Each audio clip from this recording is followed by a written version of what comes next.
Hello everyone and welcome to State of the Realm, your weekly Final Fantasy XIV podcast. This week, well, we want to talk a little bit about raiding, so we figured we'd bring in an expert since Sly and I have technically been considered casual at this point. You know, we're not doing hardcore prog, we just raid in our spare time and stuff like that.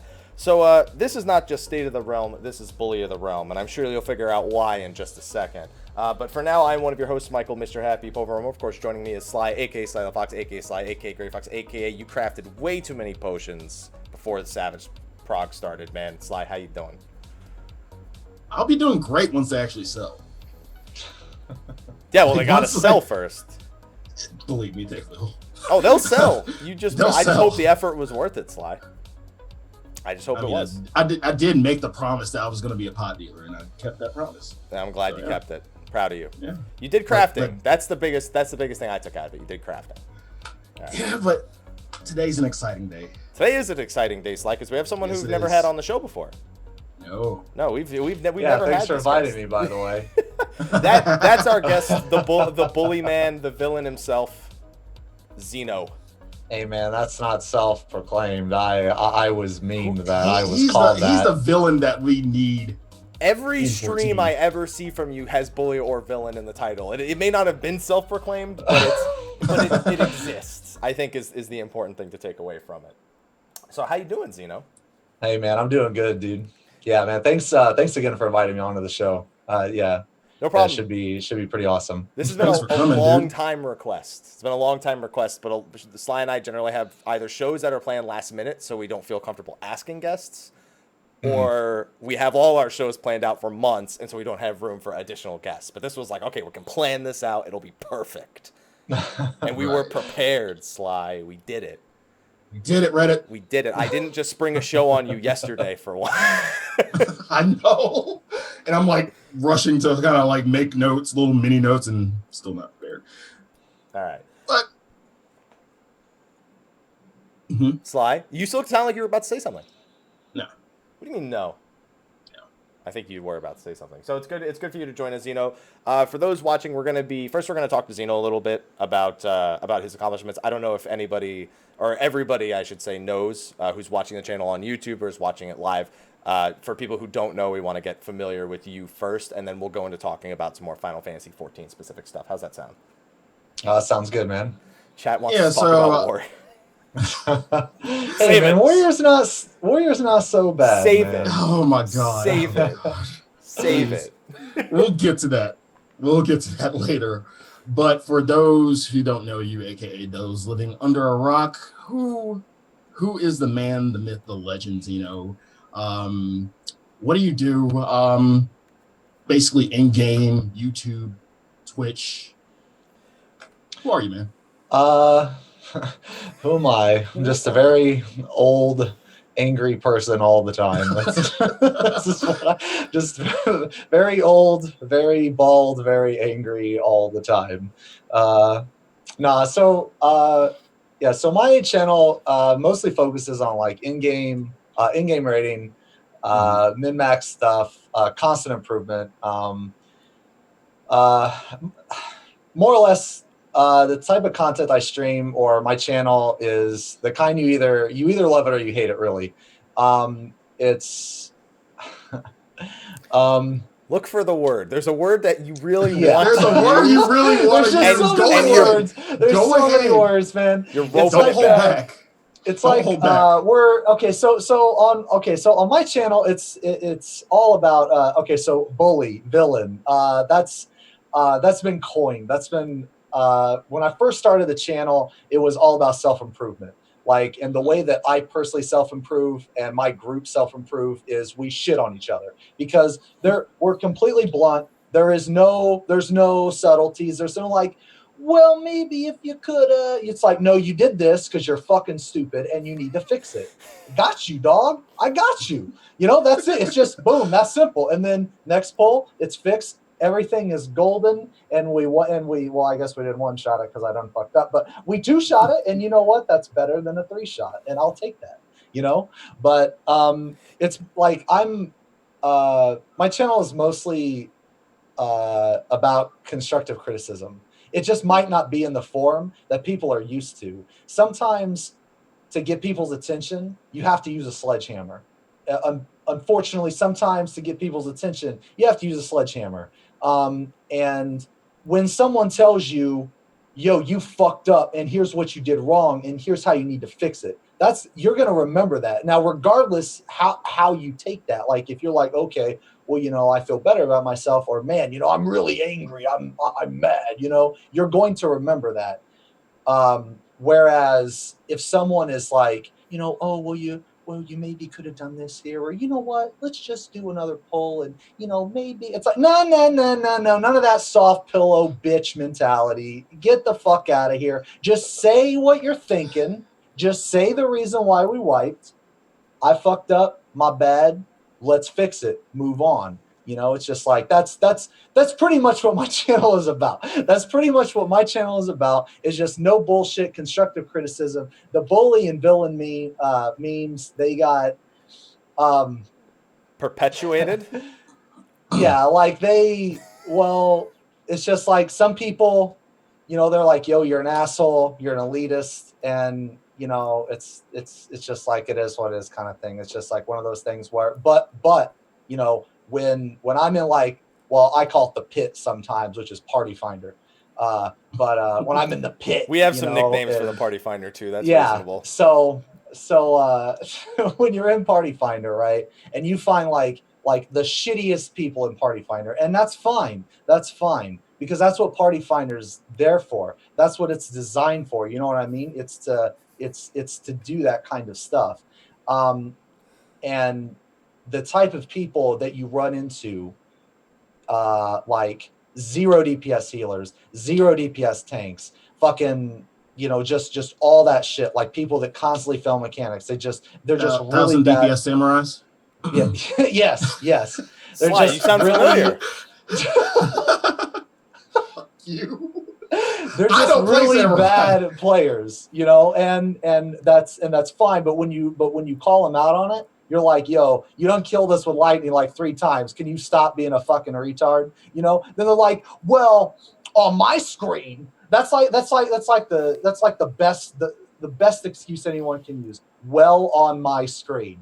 Well, on my screen, I was across the gap. Well, you hit everybody with the fucking lightning, you idiot. So apparently you weren't, So it's just like shit like that, right? My stream, and like the chat, like. Oh, we're seeing lots of that right now. Yeah. Villain, I'll tell you what, I have never even been half as toxic as the chat. Oh my God. The chat is absolutely like, they are 1,000,000% savage. The chat will not only shit on your damage and your abilities when you mess up, they will look up your flogs, they will look up your lodestone, they will post that shit. So everybody knows, and we all laugh, and hopefully the person that fucked up fixes their shit, because we all know that I fuck up a lot. And whenever I fuck up, I try very, very, very hard to fix my shit. Yeah, so, like I've heard something about a large paladin pull. Does that ring a bell? A large paladin pull in the last day or so is what my chat is telling me to ask you about. A very large pull with paladin. Did something go wrong in a dungeon or in something? Oh man, I'm trying to remember, but my brain is like having this error. I don't know is it a 90,000? Is it a 90,000? Your brain has disconnected from mouth. You have lost connection to brain. Oh, I am trying so hard to remember, but I can't. That's fine. You have the whole show to remember. You blocked it out. That's okay. That's okay. What was it again? A large paladin pull. Okay. I'll try to remember that. Okay, you have a whole show to remember, and if you remember it in the middle of the night, just tweet it at us. And then I will do that. There we go. Perfect. All right. So I always hear, especially like tanking wise, I always hear man mode, and whenever I hear man mode, I immediately think you, because you basically every time I hear it like man mode, I'm like, I'm not Xeno. I'm not fucking Xeno. I can't do this shit. When did this whole man mode thing start? Like, what was the origin of man mode? It's all right. So just the entire concept of man mode is it's not to be taken seriously, as for some reason a lot of people, well, I mean, not a lot, but some people, they take it super serious. They take it really serious, and man mode is supposed to be about doing dumb shit that you don't normally see. Like, so okay, so if I was to explain man mode in a metal band, right, I would say that Gwar is a perfect representation, because Gwar is just so fucking metal that they just turned into monsters. They're just so metal that they just turn into monsters. So like the whole like man mode concept is supposed to be like you're so like manly. You don't need DPS. You don't need healers. You just bring 8 fucking tanks and you just kill the shit with just pure like gasoline, beards, napalm, that type of dumb shit. In that order? It could be in that order. Okay. Yeah, we're not sure. But basically it's just like doing some funny and impressive shit. It's trying to, well, at least whenever I think about it, or whenever like me and my friends, we get together and we do this kind of stuff, it's meant to be funny, but at the same time, like it's supposed to be like secretly impressive too. Because when we did A11, so many people said it was impossible. You can't do that. You cannot do A11, and we're just like, I bet you we can. And if we can't, we'll just wipe for like 2 days and then just fucking call it. Because there's no fucking content anymore. So, now we have, now we have shit to do. And then people said that we couldn't do 12, but we did that too. 12 surprised me more than 11 did. Yeah. I actually thought 11 was way harder. I mean, that's what most people would say, but 12 surprised me more just because I think of everything happening there. Yeah, like I think the biggest issue that we've ever ran into when doing 8 tank stuff is Photon. Photon was hard. That was fucking hard, man. We had to have like this coordinated like Veil with Clemency, with Bloodbath, with a home gang in there somewhere. It was like, instead of just like 1 or 2 people needing to be like coordinated, it was like 6 or 7. So, and then we had to have this weird like hollowed Voke on the, it was just really difficult. Like when the boss does Photon and then the ad spawns, that was a very difficult part. And in my opinion, I think that was the hardest 8 tank like section or chunk or whatever prog. we had to do. Yeah, exactly. Because that's what it was. It was 8 tank prog. Favorite man mode moment, because I would classify that A12 run as probably my favorite. And this can go across like all the games. So any expansion. I'm only good at this game, so let's just limit it to this game. It's not like a Dark Souls moment or something. Oh god. Oh my god. I can't even play that. I'm so bad at it. Like I try to play it, but I'm just so bad at it. I'm just like I see you play a shit ton of other games. Like you play a shit ton of other games. I'm not great at them either. I just play them. Way better than I am horrible. This is the only game I'm good at, so I'm gonna be mean when I play it. That's the what you need is a penalty in Dark Souls, and that's the shot penalty I had that kind of kept me from dying. No, you just take shots every time you die. Okay, I gave myself a 3-strike rule at first. Though? Not really for me. Yeah, no. I didn't think so. No. Have you ever killed yourself on accident? Or wait, have you killed yourself on purpose? Because if the answer is yes, then it wasn't really a penalty. Yeah, because you're like, man, I really feel like drinking, so you jump off an edge. I would do it just because I actually fucked something up, and then I would just go ahead and pour my shot. You know what? Just go ahead and kill me. I'll just pour my shot. Yeah, I've done that before. My favorite moment was Can I have two? Can I have two favorite moments? Okay, how about one solo, one party? Okay, all right. Well, the one solo one's definitely Titan Extreme. Yeah, that's the one I was thinking of. That was my favorite. That was my favorite warrior thing I've ever done, because that's my favorite fight in the game, and I was really, really happy when I killed it. I like going in. I didn't even think I could. I was just like, yeah, I'll try it. Like, oh shit! I lived through this goal explosion. Shit! Yo, we got a game now. Probably the photon thing. In all honesty, like I know it's not as flashy, and it's kind of one of those things where you would just have to, I guess, be in the group or attempt to attempt it. But when he does photon on like 7 people in the last phase, that's really hard. That's really hard. And I think it was the photon mechanic was probably, because that was the best, in my opinion, the best coordinated effort. So that was probably mine. But nowadays you would just requiesce in clemency, and then everything would be fine. It wouldn't even be a problem.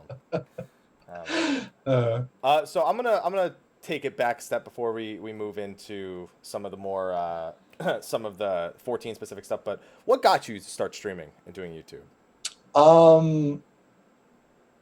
So I played this game since 2.0, and I main warrior even when it wasn't a job. Listen, Inner Beast healing 3 times the damage you did felt great. Just nothing else did. I mean, it did, but then when you did that, you lost all the healing, all the parry, everything. And I loved using Vengeance. 50 reflect at like 2 minutes with no mitigation. Oh man, fantastic! That was just something else. Like I played. So I've been playing since 2.0. One of my best friends actually, he tried to get me to play it during 1.0, but me personally, it was way too slow and way too shitty. I'm sure I triggered a lot of people. Nobody, not a single person. I promise you. Oh man, it was so bad at 1.0. It was that point was right when it launched. Yeah.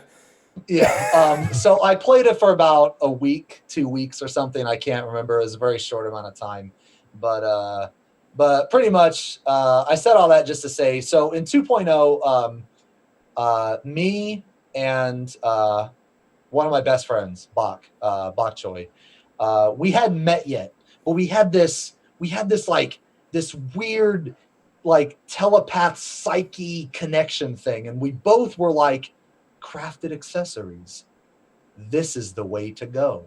So I was full crafted. I've never worn full vit outside of the Midas shit, and which was really awesome, and I can't believe they changed that, but whatever. We'll get to that later. We'll get to that. Yeah. But more or less, like back in the day, I did a lot of fucking damage on Warrior.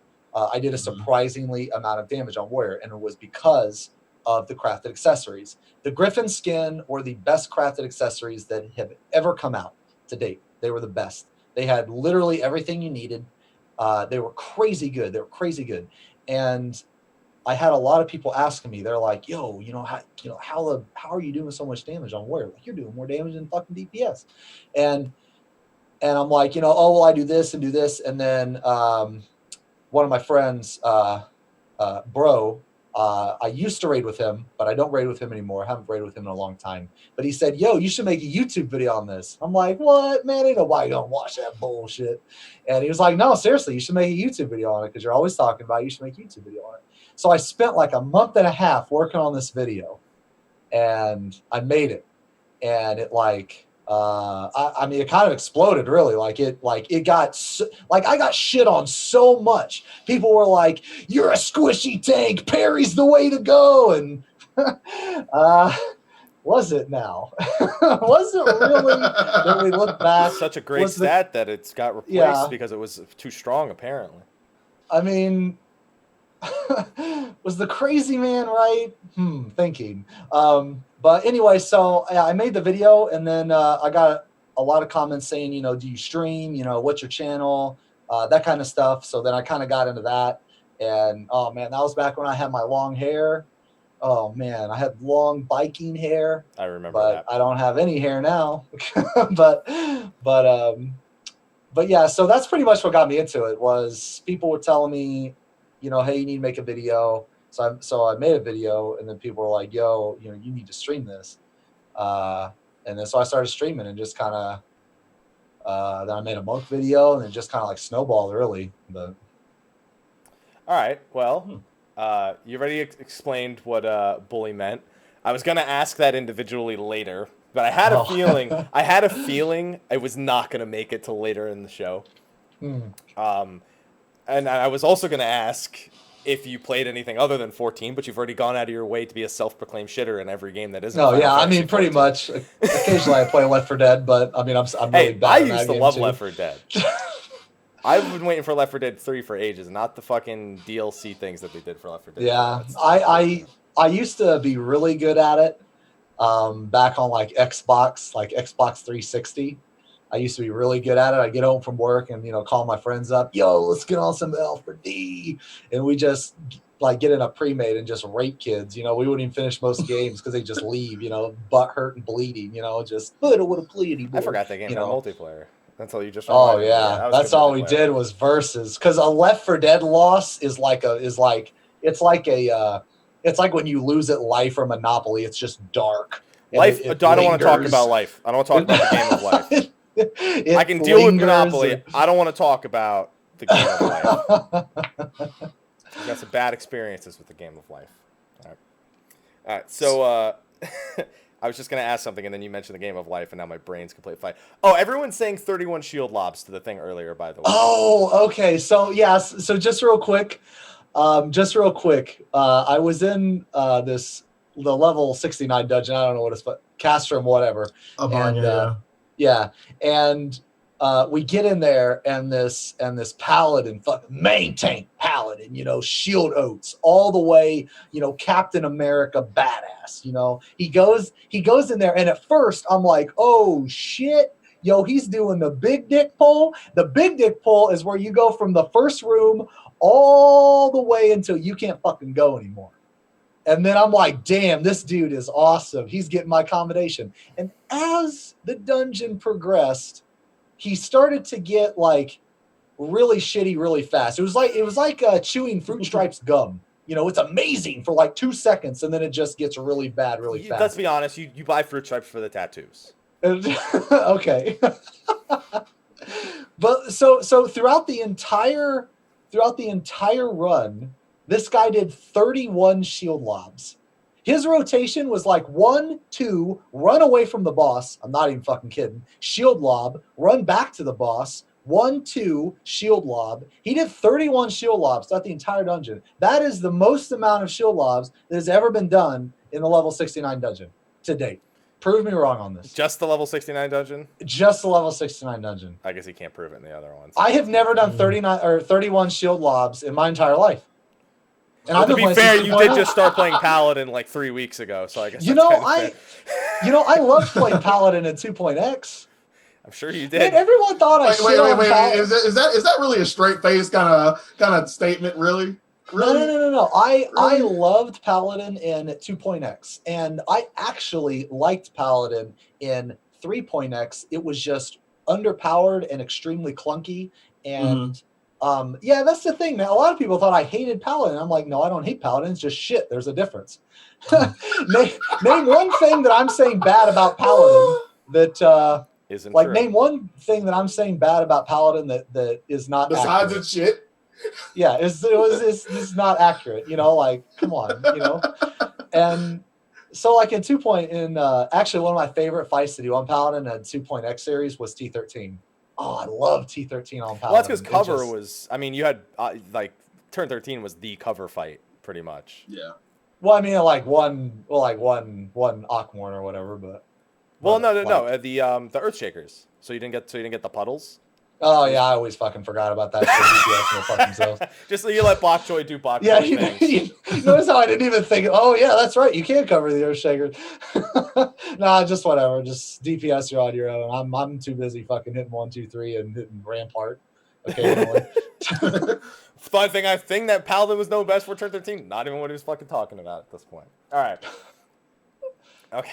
So Sly, I think you had something because all my questions he answered by accident in the middle of his other answers. Perfect. So we're just fresh into this expansion. What are your thoughts so far on everything you've seen? And exclude the job details because we'll get to that in a minute. Oh yeah. I got beer for that shit. Yeah. so as a whole, I think the expansion's pretty awesome. I definitely I actually like the leveling dungeons a lot. My favorite dungeon was Doma because oh my god, that first pull in Doma, it is oh my god, that is a Craigasm pull. That first pull when you have like 20 mobs and you just AoE the shit out of them. Oh my god. Like I was on Monk, I like spiked up to like 14k the other day on that fucking pull. It was amazing.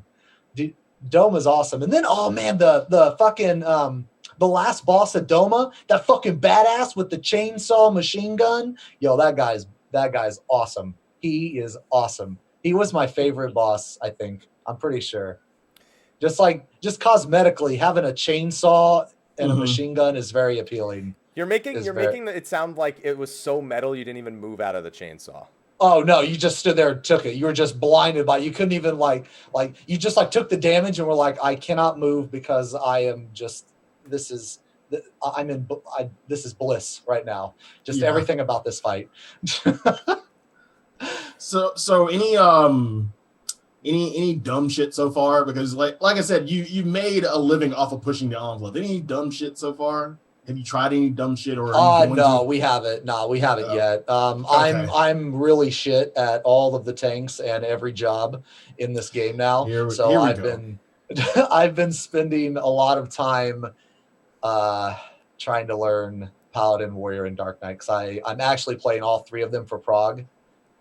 So in one of my groups, I'm going to main, well, not really main, but I'll be playing Paladin and Raid, and then in another group, I'm going to play either Dark Knight or Warrior.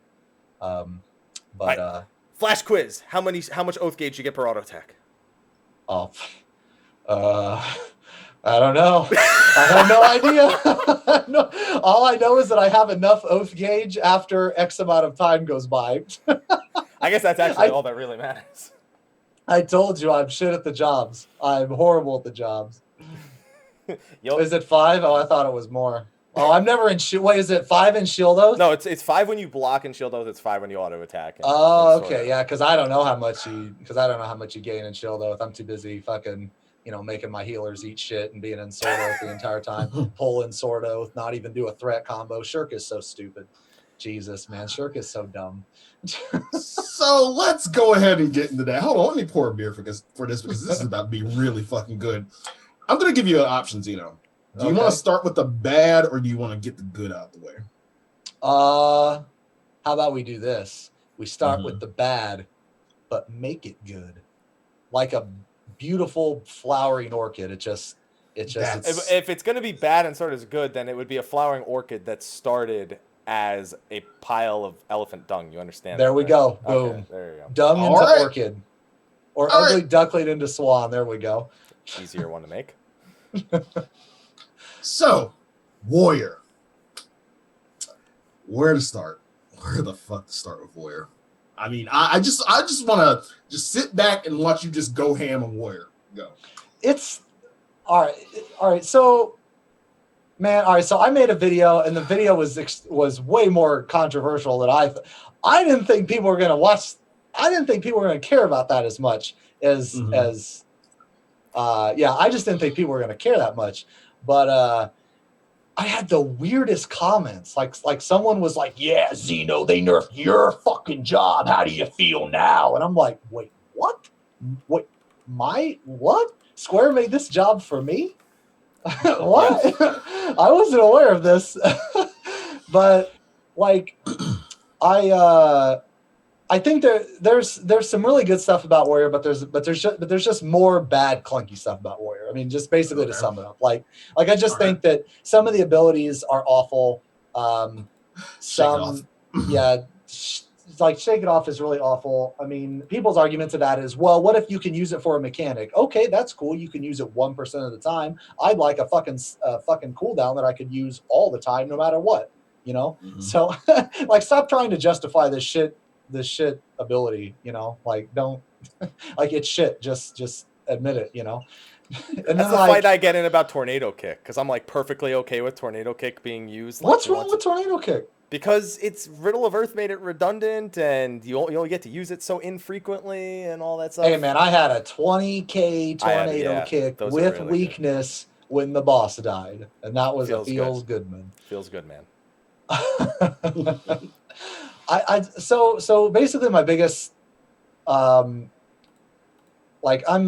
I just think that right now, Warrior in a prog setting, and a lot of what I like talk about on my videos, or like my mentalities and stuff, they're all for in-game min-max shit. Like, I don't give a fuck in a dungeon. I don't care about a dungeon. I don't care about leveling. I don't care about solo play. None of that matters. None of that matters. What matters is the hardest shit in the game.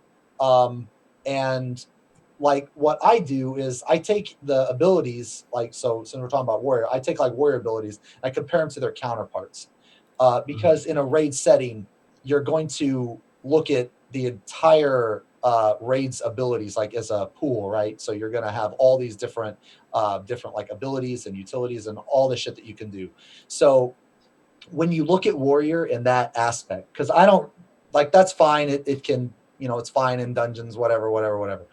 But in a prog setting, it doesn't do enough damage to justify bringing it with 0 utility. So, like, right now on average, Warriors do somewhere around 50 to 100 DPS more than a Dark Knight. Somewhere around that area, give or take, you know, some lucky crits, you know, whatever. They do slightly more damage. But Blackest Night is really good. It's really good. And Blackest Night, I think, is worth a lot more than the damage increase you'll gain on Warrior.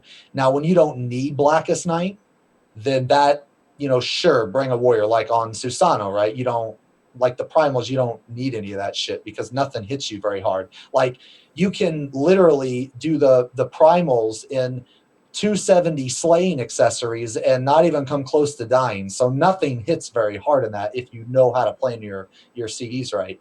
So, like, I just think that Warrior should be the Samurai of tanks. Like, a lot of people are bitching about, oh, Samurai does too much damage, you know, blah, blah, blah, blah, blah, whatever.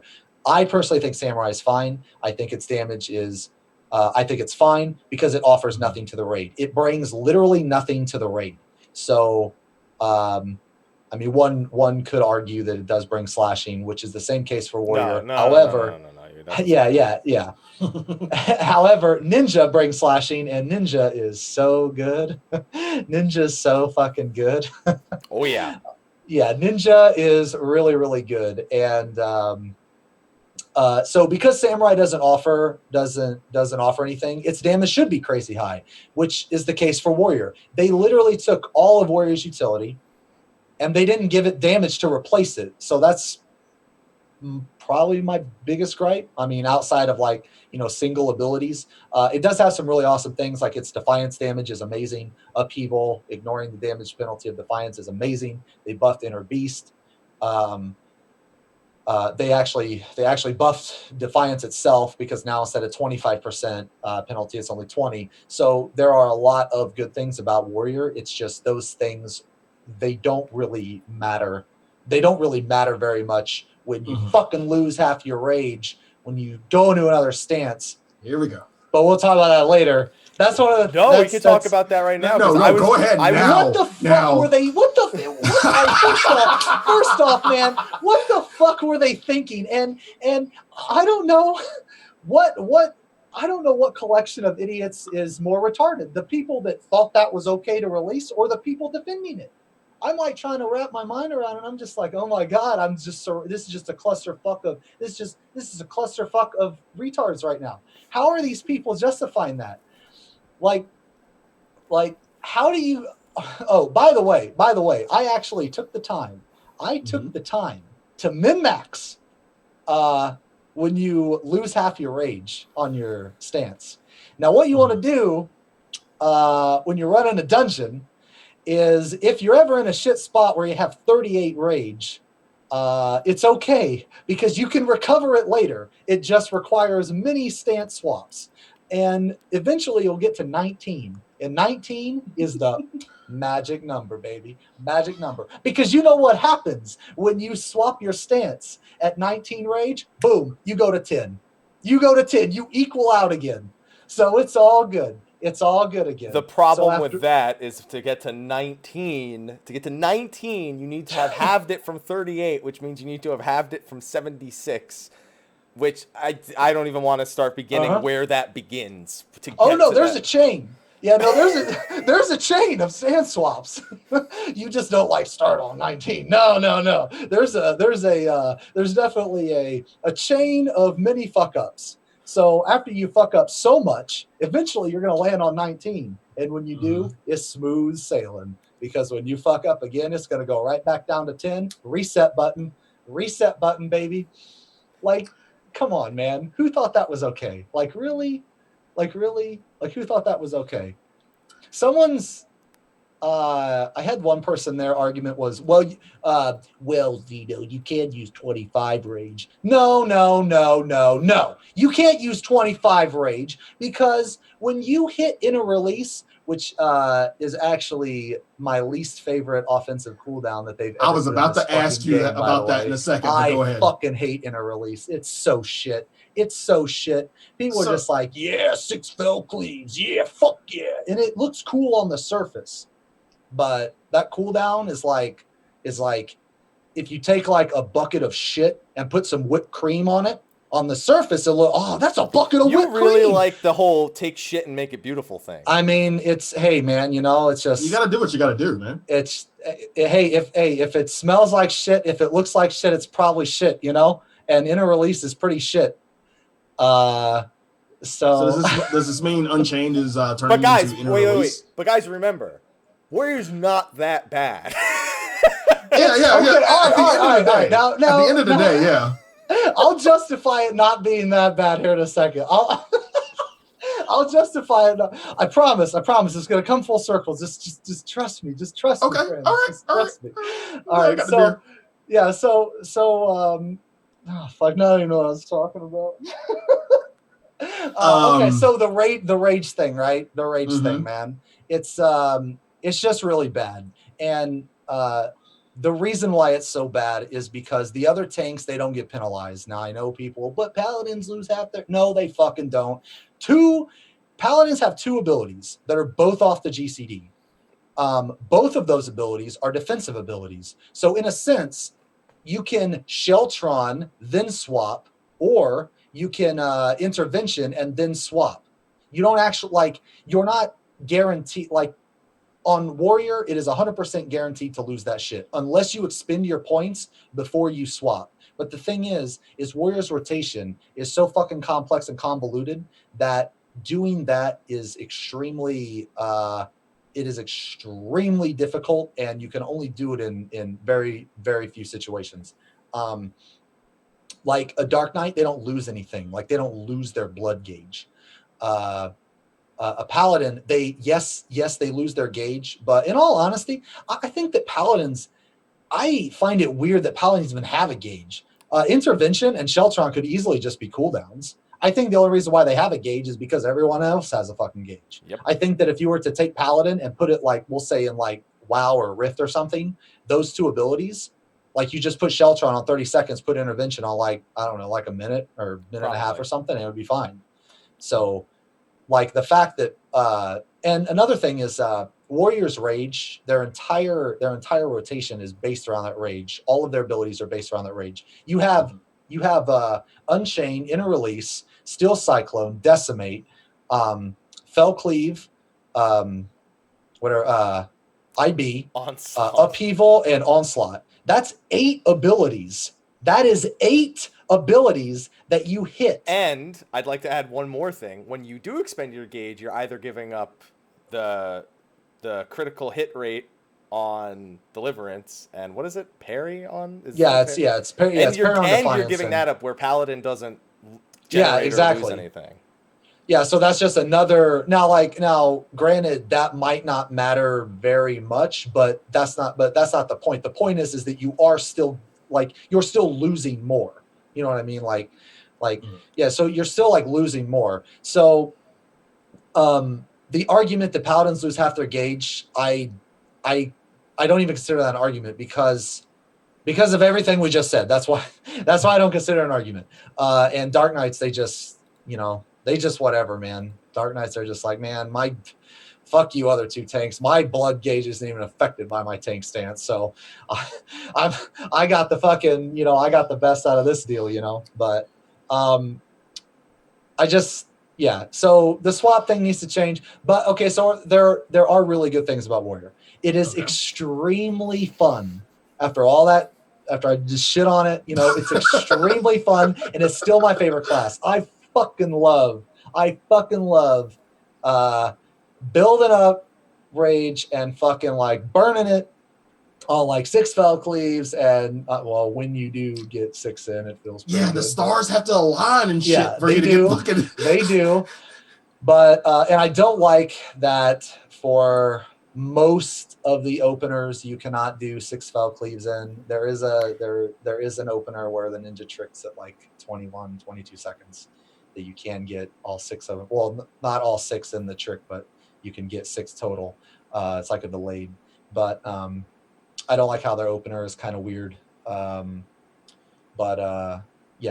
besides that, it's really fun to play, and it's very satisfying. It's very satisfying when everything goes right. But then you look at your damage, and then that's where that satisfaction kind of dwindles a little bit, because you're oh, I did just as much as the Paladin. And Paladin is so much easier. That's another thing, is the Warriors are, maybe I'm just bad. I think Warrior is really tough to play. I think it's really hard to play, and I think that for how much work you put into it, the reward is not there. But it's really fun. So you couldn't see my face that entire explanation. So I'll give you a sort of a playback on what my face. Okay. And so I applied what was said about 10 minutes ago, and then I applied what you just said, and I feel like I've had 2 different people on this podcast in the last 10 minutes. It's a mixed bag. Warrior right now is a very confusing mixed bag. Warrior is just a mixed bag. It's like a glass case of emotion. That's what Warrior is. It's just very stressful, and this is what it does to you. And one small side note, I just want to kind of apologize for us as DPS taking Bloodbath from you, because that was you know what, man, it's all good, because we got Shake It Off, man. We replaced Bloodbath with Shake It Off, so we're fucking solid on all those fucking cleansing. I'm sorry. Maybe Shake It Off was advice from the nerfs. They were you're oh, I'm so unhappy with these nerfs. They're just shake it off. You'll be all right. Yeah, just fucking shake it off. Yeah, man. What do you mean, shake it off your hotbar? Yeah, exactly. Just fucking take that shit. Just put it off. Just take it off. Warrior's still my favorite job to play. I still love Warrior, and I'm a fucking Warrior main. I'm a fucking Warrior main in my heart. In the heart of hearts, I am a Warrior main, and I will remain there, and I will be there. And you know what? Hey, things aren't really good right now, but you know what? They might be. They might be someday. Yeah, in about 7 days. Maybe. All right, so let's kind of move on to what I call the middle of the road, Dark Knights. Would it be fair to put them middle of the road? Would be a fair point. I actually think Dark Knights should do more damage. I think Paladins, with all their fucking utility, they should do the least amount of damage. Yeah, I think most people expected them to. They wanted buffs. They didn't want them to be the best at everything. Yeah, when you take it in a raid setting, this is how it should be. the more utility that you have, the less solo damage that you do. So, for instance, Samurai doesn't have any utility. They should do the highest. Dragoons right now are just kind of in the shitter. They're just fucked. Hopefully they'll get some buffs. No, man, I love Dragon's Eye. Dragon Sight. Right now. Oh, man. Slyh, have you ever just given Dragon Sight to the tank? Because they won't run away from you if they have it. The way my macro works, whenever I do a positional and actually try to fucking hit it, and then that fucking melee just moves out of the closest fucking position, it hits off tank. So, yeah. At least you know they're going to stay there. Yeah, sure. Great. Hey, it's all about the 10% you get for you. The 5% for them, they're not even thinking about it. Right. All right, continue with Dark Knight. I did slice some shit. Yeah, of course. I think Dark Knights, they're in a really good spot. They're like Blackest Knight's really awesome. I think their CDs suck. Oh, real quick, jumping back to Warrior. Warrior has the best CD suite by far. Yeah, in Defiance, they're agreed. Oh my God, Warrior's cooldowns are fucking amazing. Oh my God, because they got Rampart. Yeah. It's just all of their CDs are like their longest CD is 3 minutes. Everything else is 2 minutes or a minute and a half. It's fucking crazy. You have a CD for everything. It's fucking nuts. But anyway, yeah. So Dark Knight CDs are pretty shitty. I still don't know why Shadow Wall's on 3 minutes. 3 minutes, yeah. I mean, that's got to be some Shadow Wall, Home Gang. They seem about the same power. You know what I mean? Yeah. Hey, at least LD is like 5 minutes, right? Yeah. Just Shadow Wall is. I think the reason in 3.x it was on 3 minutes was some kind of balance issue with Reprisal, maybe. Like between Reprisal and Dark Mind, they had to up the CD on Shadow Wall. I can kind of see that. I still don't agree with it, but I can kind of see it. But now every fucking tank has Reprisal. So, and Paladins can fucking block magic. Like, I think if you could block magic, you should be able to parry magic. Like, I think you should be able to do both. It's going to slip by, man. You never saw Link parry magic. Link either knocked it back or he blocked it. I think you should be able to parry magic. I think so. But maybe that's me being greedy. But I think Dark Knights, they're in a pretty good spot. I actually think they should do more damage. I think Dark Knight should do more damage than Paladin because Paladin has more utility. But like I said, like my mentality, and I mean, I could be wrong in thinking this. I mean, I don't think I am, but the more utility you have, the less damage you should do. Because if you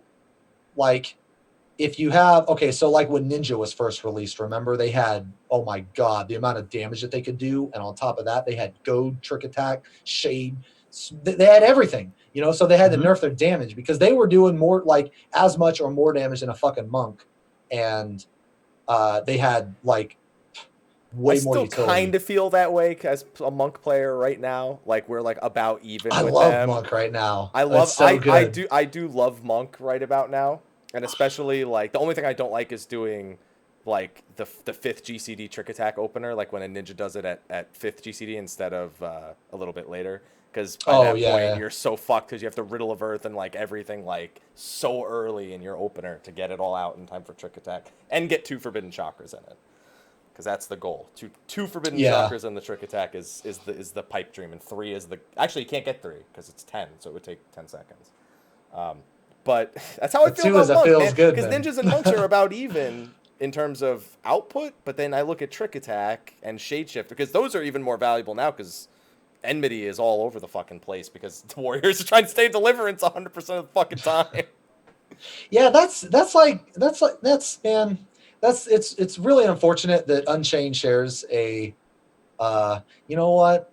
We're not going to talk about that. We're talking about Dark Knights right now. We're talking about Dark Knights right now. Back to that point. I was going to ask you what one change you wanted to make about each tank eventually anyway. So yeah. Okay. All right. Yeah. So I'll be thinking of that. For later. So does this mean the Unchained podcast is changing its name? I have no fucking clue, man. You're going to change it to inner release. Just the Unchained man is just so iconic because of the tank that I ran into during during Titan Extreme. I ran into this duty finder tank, and he was off tanking with Unchained, and I'm like, he like pulled aggro. He's using Unchained, Berserk, Butcher's Block, you know, and he pulled aggro, and he's like, you know, why like what the fuck are you doing? Why can't you hold aggro? I'm like, dude, why are you in defiance? And he's like, Unchained, bitch. And I'm like, whoa. Like, whoa. Oh shit. Oh, I shouldn't have asked. I just should have realized, you know, and he just shut me down, man. He just shut me down, dude. Okay, so back to Dark Knight. Yeah, so back to Dark Knight. I think that it's stupid fucking easy to play. Oh my god. You can literally just bang your fucking dick on the keyboard and you will do a shit ton of damage. You will do a shit ton of damage. Just make sure it's where your what's the name of the blood spiller is. I mean, it doesn't even matter as long as you're not capped on mana. You can even Dark Arts Siphon Strike for days, and you'll still do a shit ton of damage as long as you do not cap on mana and you do not cap on blood gauge. It's like, it's so fucking easy to play. You can't even lose Dark Side. I saw a Dark Knight in a dungeon without Dark Side on. How the fuck does that happen? How does that happen now? I was going to ask you about that, the whole, like, removing the whole Dark Side penalty. What did you think about it? I buffed out the ass. I thought it was really bad because it took away it took away what made Dark Knight extremely fun. Because trying to balance your damage with not losing mana was challenging, and it made the class really, really intricate, I felt. It was just a really, really cool concept, and it was punishing if you fucked it up. That was another thing too. It was punishing if you fucked it up. But now Dark Knight is there is literally no punishment. You can Dark Arts whatever the fuck you want when you want. You can Dark Arts to Dark Arts and your damage won't suffer too much. I mean, it probably will, but my point is, like, you can Dark Arts almost any ability. It's so user friendly. I think it's a little too user friendly. I mean, I'm like, when I'm on Dark Knight, it's still really fun. Like, I think Dark Knight is still a lot of fun because you're hitting, you know, like 1 Dark Arts, 2 Dark Arts. You know, like you're hitting Dark Arts a lot. You're using some of your off GCDs. I don't like what they did with Dark Passenger. Dark Passenger is virtually useless anytime. 10 targets, I think it is. No, it's never a damage increase unless you're going to overcap on mana. But as long as you have Abyssal Drain, it's never a damage increase. Because the 2,400 mana, even though it's off GCD, the 2,400 mana that you spend is worth two Abyssal Drains, which is 160 potency more. It just takes the GCD. So as far as like, because that's what Dark Knight is. It's converting mana into potency. So so when you convert mana into potency, Dark Passenger is just awful. It's just really bad, and it really sucks that they changed it because it took me a long time to not spam Dark Passenger every time it was up. I had to move it off of my hotbar because I kept hitting it. Yeah, that's a bit of a trouble. I was actually kind of impressed at how much 20 potency ended up meaning in that last buff that they did in terms of the interactions with Blackest Night as a DPS. Oh, yeah, it was really good. Yeah, it was really good because now I'm pretty sure it's a damage increase every time you use Blackest Night, whereas before it was like a 10 potency loss and I think like a 3 GCD window because of Siphon. But yeah, now it's really good. So, do you think Blackest Night's the reason why they don't have other like their other off global cooldown? What's it called? Cooldowns. They're cooldowns. It could be. It could be. But even with Blackest Night, I still don't think if you change Shadow Wall to 2 minutes, it would be like overpowered or anything at all. It's not like, I mean, Shadow Wall just should not be 3 minutes. I don't know. I just feel like that's way too long of a cooldown to justify for what it actually does. Blackest Night is really amazing, and it's going to be even better when we can actually wear Vit gear as opposed to strength gear. We'll get to it, okay? We'll get to it. All right. but I think Dark Knights are they're in a pretty good spot. Yeah, I think they're a pretty good spot overall. There's a few things that I think could be improved, but more or less they're in a pretty good spot. Outside of their damage, I really think they should deal more damage in a paladin, but I don't know. Maybe I'm fucking crazy. I don't know. And then finally we have paladins. Now, before we go too deep into paladins, you were a big proponent in general of lower cooldowns with the trade-off of reduced power. Does that percentage really make much of a difference? I think it does. Yeah, most definitely. It's also fight dependent too, but like if you look at look at 812 for example. You home gang the first buster. Oh look, you home gang the first buster in stasis. Oh look, you home gang the first buster in inception. That's 3 home gangs. 3 home gangs. That's you can even home gang. You can home gang again if your DPS sucks. You know, you get a 4th home gang. Just here's one on the house. You know, so that's why I really like lower cooldowns, because if the tank busters actually did a shit ton of damage, then I think that the more powerful ones would, at least in my opinion, would hold more value. But because you can take every single buster without your tank stance, I think that the lower cooldowns are better because they're back up faster, just because of the damage, really. But I still think so for like Paladin. I still think that which Paladin's pretty fucking amazing. They did all the changes that should have been a 3.x. Well, they did a lot of the changes that should have been a 3.x. Like I don't know why they put Savage Blade in the Royal Authority combo. That was so stupid. That pretty much guaranteed Dark Knight Paladin comps never being viable as long as or as well as like no slashing as well. So like the fact that they changed that was really good. The fact you can block magic is really good. I still think Bulwark is too long as well. I think Bulwark should be 90 seconds actually. And with reduced percentage. No, well, just straight up 90 seconds. No, I think it should just here's so I have two reasons why. One is because you cannot a Paladin's best cooldown by far is Sheltron. By far. Sheltron. Or at least in my opinion. And so here's why Bulwark should be on 90 seconds as opposed to 3 minutes, is because Bulwark is no longer a cooldown.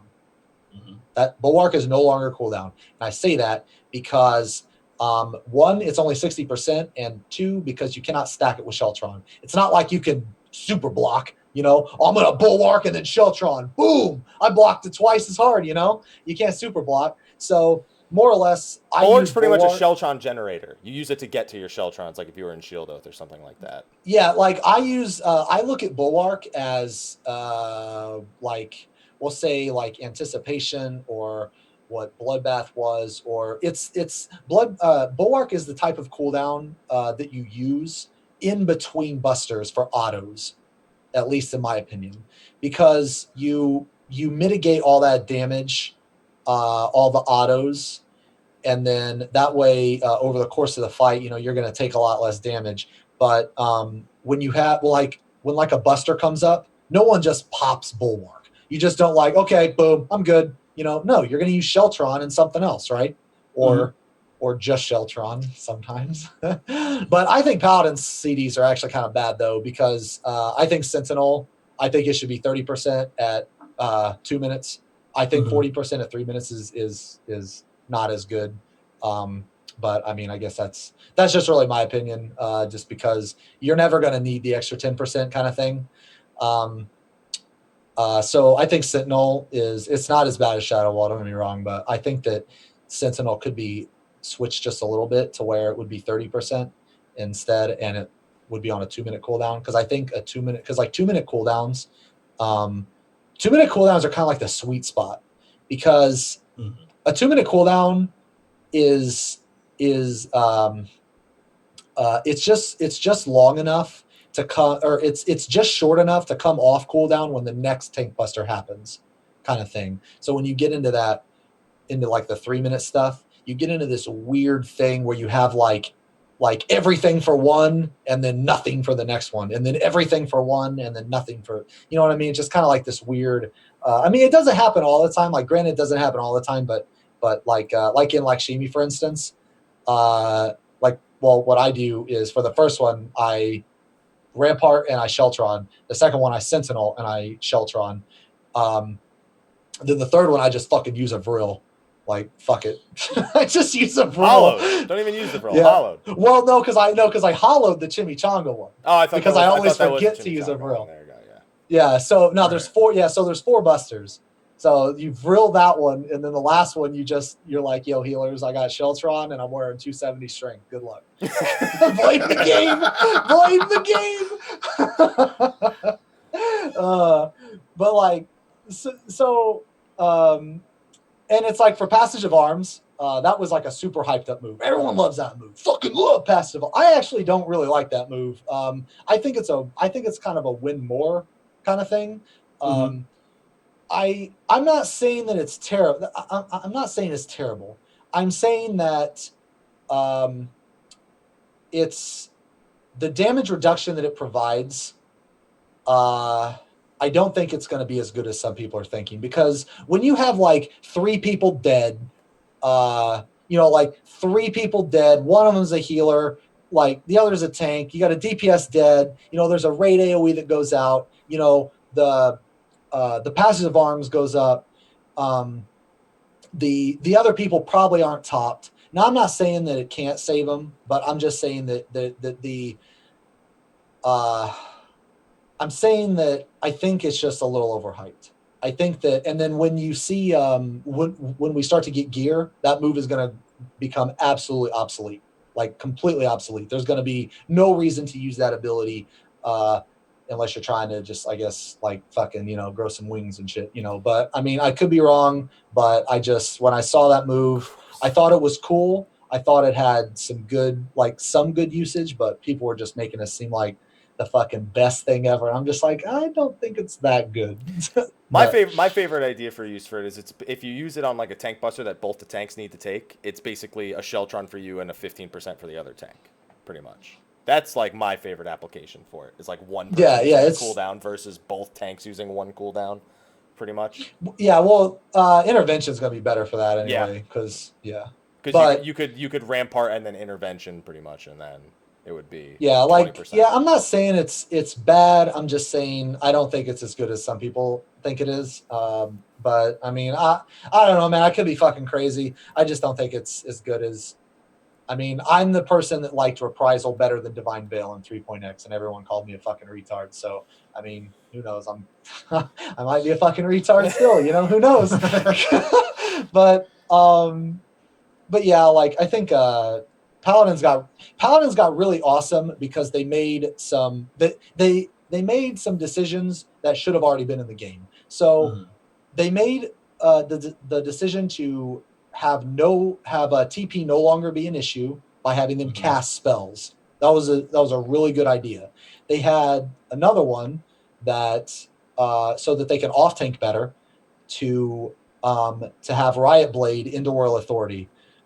So they made like a lot of like little decisions that were really, really smart, and that really made Paladin like. Paladin should have been this good in 3.x. It's just they made some really stupid fucking decisions. And Paladin wasn't as bad in 3.x because it was Paladin. It was bad because of the meta. And I don't think a lot of people understand that. People don't take into consideration all the abilities spread across the raid. So for instance, if you took a caster in 3.x, you were hindering your raid. If you took a monk, you were hindering your raid. And if you took a white mage, you were hindering your raid. And when I say hinder, I mean hinder on damage. I don't mean hinder on like a survivability or, stuff like that. I just mean hindrance on damage. Because double ranged was fucking ridiculously stupid. And because double range was ridiculously stupid, that forced Dragoon in. And Ninja's Ninja. So that blocked in your DPS, right? So boom, your DPS is already done, because the amount of damage that you can accomplish from that DPS comp is it's like on a whole other planet. I mean, if you take two groups and you have those 4 DPS, and in the other group you have monk, double caster, machinist, or bard, the one with the god comp is going to absolutely shit on the other comp. You know what I mean? Like, it's just the amount, like, and it shouldn't be that way. Like, raid buffs were way too powerful on 3.x. They're just way too powerful. So because those are your DPS, you brought a Dark Knight because they had int down for if you ever needed it, which forced Paladin out. Another thing that forced Paladin out was Warrior. And it wasn't because Warrior was so fucking overpowered. It was because Warrior was the only class that brought slashing, because back then slashing was utility, because it was a hindrance on a ninja to use it. No ninja wanted to use slashing. Never. Yeah, never. So like, if you use like, now I wasn't the best ninja in 3.x, but now I know you played ninja. Trying to fucking balance. I did Gordius Prod. Yeah. Ninja. Trying to balance your Aeolian Edge with your Shadow Fang with your fucking Dancing Edge was just cancerous. You forgot Armor Crusher. Or yeah, fucking Armor Crush too. Yeah, see, you have three-part combos and a 2-part combo, and every time the warrior goes, "Hey, can you get the next slashing?" You're like, yeah. just a part of you just dies, on the inside, like. You're looking at your Shadow Fang combo, you're looking at how much time you have left on a Huton, and then you're looking at Aeolian Edge, and you're going, yeah, I'll do the next slashing. Take one for the team, man. And mutilate. Yeah. Good times. Yeah, but like, so the meta really forced out Paladin, Monk, and White Mage. The meta influenced that more than the actual 3 tanking classes, because if you looked at the 3 tanking classes by themselves, just by themselves, Paladin was not near as bad as if you took it from like a raid perspective, because everything seemed to fit in just perfect without a Paladin, without a Monk, and without a White Mage. Unfortunately. So because of like many reasons, that's why Paladin was bad at 3.x. Like, Paladin was a lot more clunky than 2. I don't know why they never changed the Savage Blade shit until 4.0, and I don't know why they never gave them a TP, like some type of anything. Yeah, they like Dark Knight, when they started running out of TP, they gave them the changes to Blood Weapon, pretty much. And yeah, which was amazing. And they did that super early on, too. Yeah, and then they just never did it for With like, what, a year and a half, 2 years with just TP struggles on Paladin. Yeah, well, the Bard's gonna be singing it at some point in theory, so no, it's not the reason. I loved goading the tanks. For me, I think for Paladin, I think I look at Holy Spirit and I go, man, if I could do 5 Felcleaves after getting a 20% buff, I'd love that. Yeah, that'd be nice. Holy Spirit's my favorite thing they did to Paladin, because it gave them an offensive use, which, like you said, saving their TP by getting them the spellcast, pretty much. Yeah. So. Yeah, it's really good. Like, all the issues the Paladin had, they fixed them, and they not only fixed them, but they took all the utility from all the other tanks and they just gave it to Paladin. Yep. Sometimes I forget I have Reprisal on Paladin, and I'm just like, oh my god. It's Astro's disabled pretty much at this point, is what it is. Weaker, but still it's still pretty good. Right. I mean, 60-second cooldown's pretty good too, so I really like it. I think Reprisal's badass. I've always liked Reprisal though. You did have one kind of small request that you wanted sort of to be off GCD, but still have Shield of on. Oh yeah, so yeah, that was So there are a few things that I actually would change on Paladin. Sentinel being one, Bulwark being one. Another thing that I would change is Sordo should not be on the GCD, because it works kind of like in a reverse Defiance way. So like when you go from Deliverance to Defiance, you don't actually there's no instant benefit. There's no instant benefit outside of having a higher max HP pool. In able to take use of the Defiance switch, you have to be healed.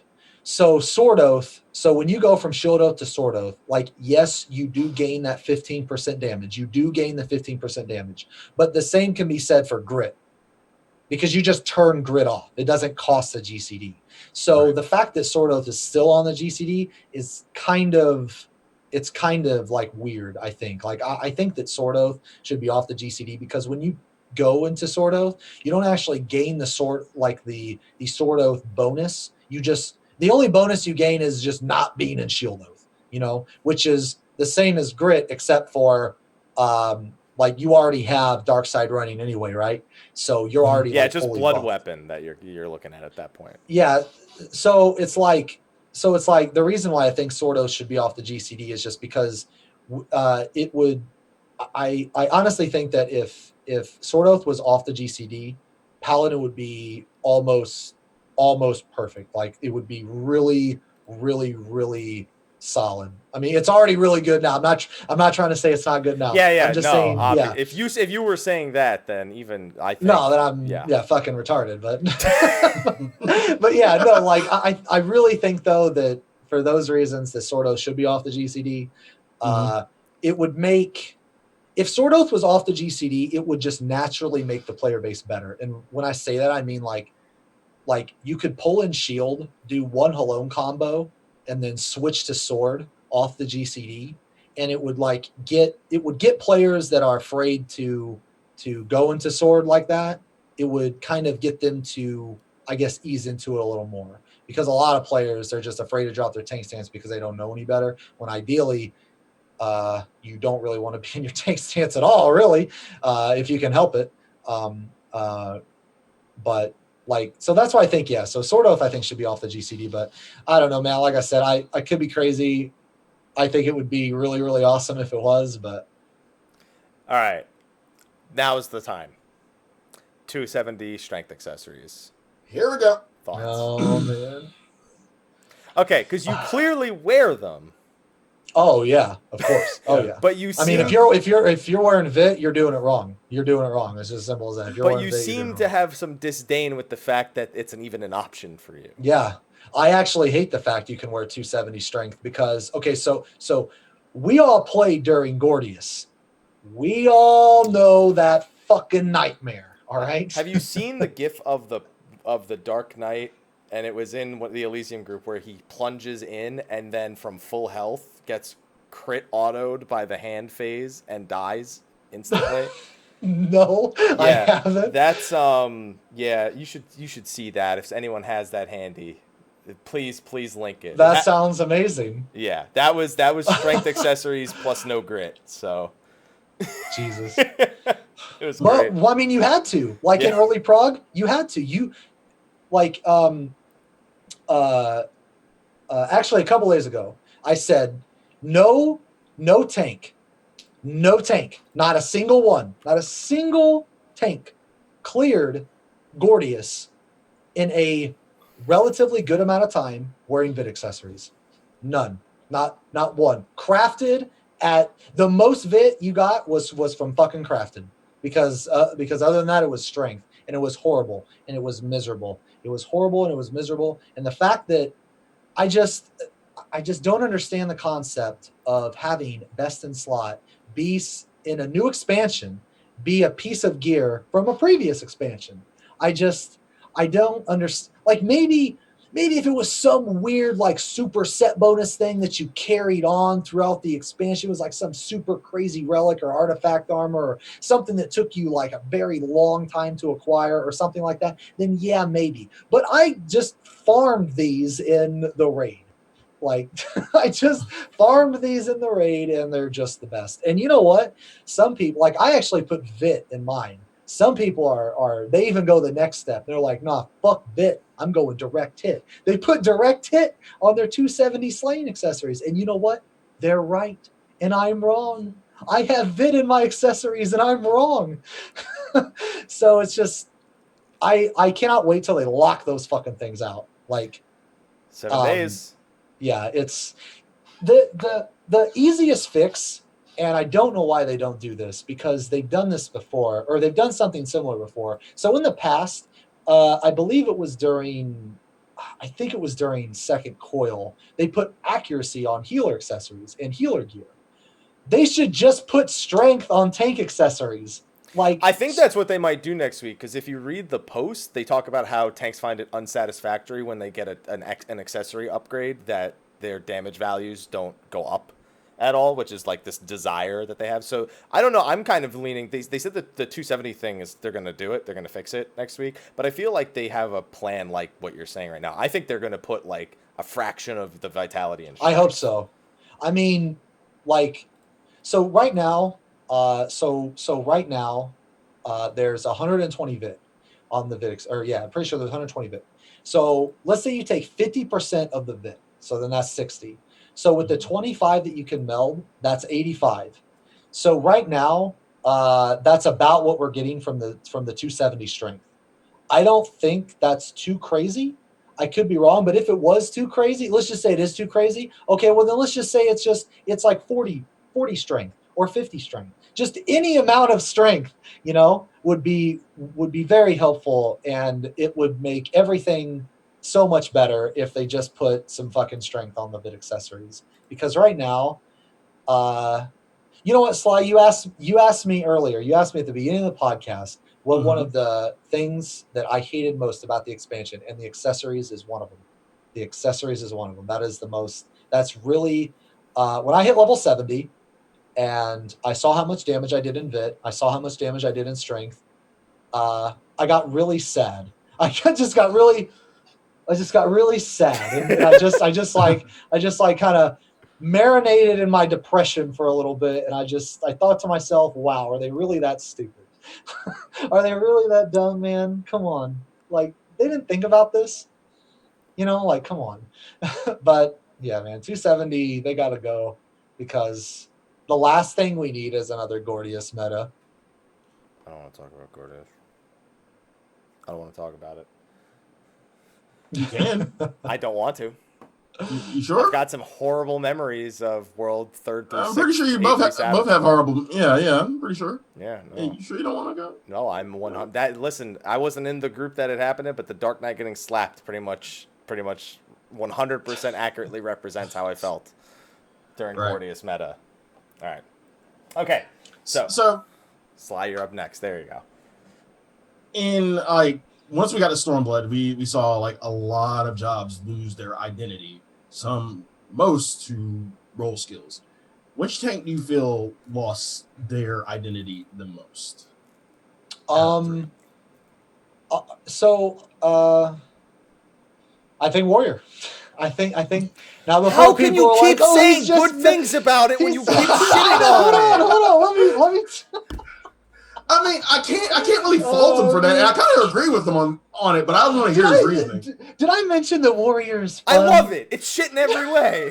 It's shit in every way, and it lost its identity. But it's so fun, and it's just one of those things where you just love it, even though it's shit, and you're up at night and you're just like, please bring my class back. No, but all right. So here's why I think Warrior lost identity is just simply because they were the least clunky tank and they lost all of their fluidity. Is that a word? Fluidity? Yes. They are no longer fluid at all whatsoever. That's where I feel. And they lost Bloodbath. Come on, man. Come on, fucking Bloodbath on Warrior. Every we have fucking Ethis with his Keen Flurry. We've got you with your Life with a Dragon. We got him with his Bloodbath. Like, just every week we've got a new layer on top of it, Sly. It's just like when they took Bloodbath, they just made Warrior sad.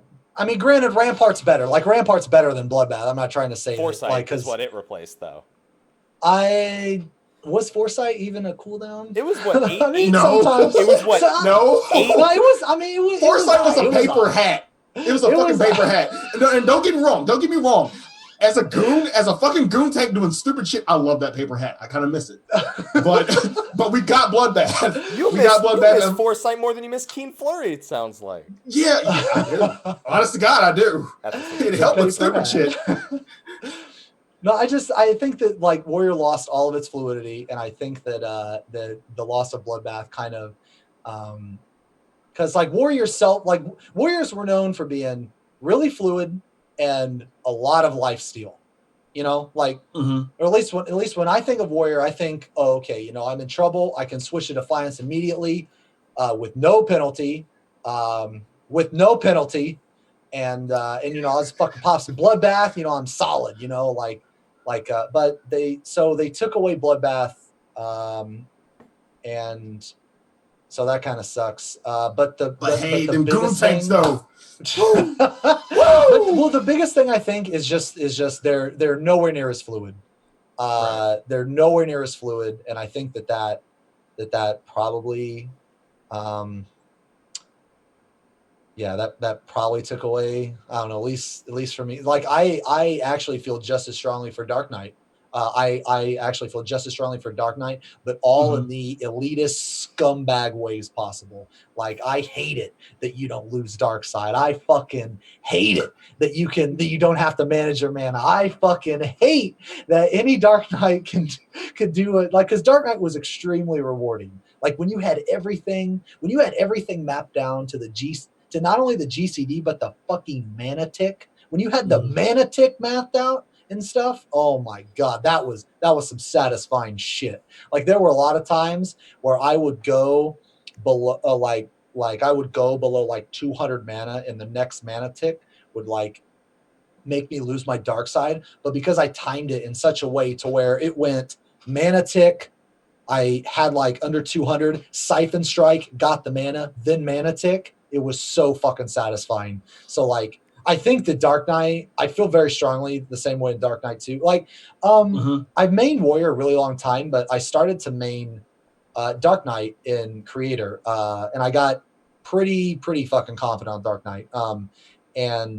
I feel really strongly about Dark Knight too. Like, pretty much just as much as Warrior, but so I think that in that sense they lost some stuff too, but I think like just as like just an overall, I guess, like feel or whatever, like a non-scumbag elitist type of feel, I think is definitely Warrior, but I also feel the same about Dark Knight. I could listen to this all day. Can I just mute myself and go talk in the chat? You guys can handle the rest. Oh man! All right, so I think we've beaten the tank thing into oblivion. I think Paladin's good though. Paladin's fucking solid. If anything, they gain more of their identity because now they're casting range fell cleaves. You know, you're not near the boss. 5 of them. Who fucking cares? Back to back. 5 of them. Yeah. Who fucking cares? Just range fell cleave it. It'll be all right. You know, whatever. Hey, at least it's not benefiting from that slashing debuff Warriors have. It's benefiting from the better buff, which is Requisite. I call it Request Cat. I used to call it Rest in Peace, but then people were like, no, Xeno, it's not Rest in Peace, because I'm really bad with like English and just languages in general, and I thought it was like Requisite Impasse or some shit like that. I probably butchered that, and I apologize. But I thought that meant Rest in Peace. So every time I called it Rest in Peace on stream, people would be typing in chat, no, it's not called that. Like, okay, fine. That I'm just gonna mispronounce Requisite. That's why I call Request Cat. Yeah, and then my fucking cat walks in here, and it's like it worked. All right, so let's move away from tanking and talk about raiding now, because next week is our first real raid of the expansion. Feels Goodman. Feels Goodman. See, you're a Feels Goodman. There's Feels Goodman. There's Feels Goodman. You're a Feels Goodman, like Watchman and like Kingsman. Like a last name kind of. Yeah. There you go. All right, so Slyh, you want to kick us off on this? So before we get to Omega and all that good shit, what were your overall thoughts on Alexander, like all tiers of Alexander? My favorite tier was Midas. My favorite tier was Midas by far. I thought it was literally the perfect. It was just perfect. Every fight was. Part of me was thinking you were gonna go Gordius. No, did you not hear what we just said about Gordius? No, like, I mean, I really like the feeling of killing A3 for the first time was amazing. Don't get me wrong, but I thought that A8 was actually harder than A3 and A4. I thought that A8 I thought it had way more mechanics. I thought I thought it was just harder, so I got more satisfaction out of A8. But that's not to downplay A3. I thought A3 was really awesome too. I actually liked the last part of A4. I thought it was kind of cool, but getting there was boring as fuck. Yeah, it was. A4 was just kind of bad. It was just really bad. But and besides, like, you can't really like A3 that much because you lost your pants. I mean, hey man, I was so happy. I didn't even care. Like I'm the last person that like actually like cares about loot. Like usually I don't care. And in that case, I really didn't fucking care. I was like, thank fucking God, I am done with this shit. Fucking done with A3. Until next week. We killed it. Yeah, we killed it. I'm done. But Midas was my favorite. Creator was really fun. I thought it was severely undertuned though. When you're skipping phases, oh god, A11 week here 1, comes. Yeah, dude, I didn't even want to make guides for fucking Creator Savage. I was like, I can't, because next week we're gonna be skipping a fucking another mechanic. You know, it's funny. It's funny you say that because like I was gonna make guides for Susano and like Shimi, but there were like I might still do it, but I just think, yeah, like they're really easy, and I don't know, man. Like here's the guide: Vril everything. Yeah, just Vril everything. If you don't have a Vril, pop a Vril.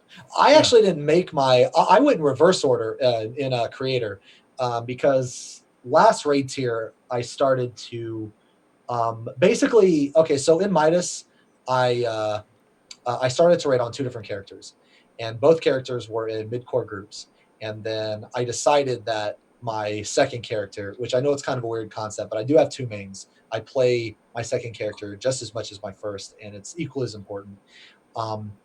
And that character, I wanted to play in a hardcore group, not necessarily like a world first, but in a hardcore group.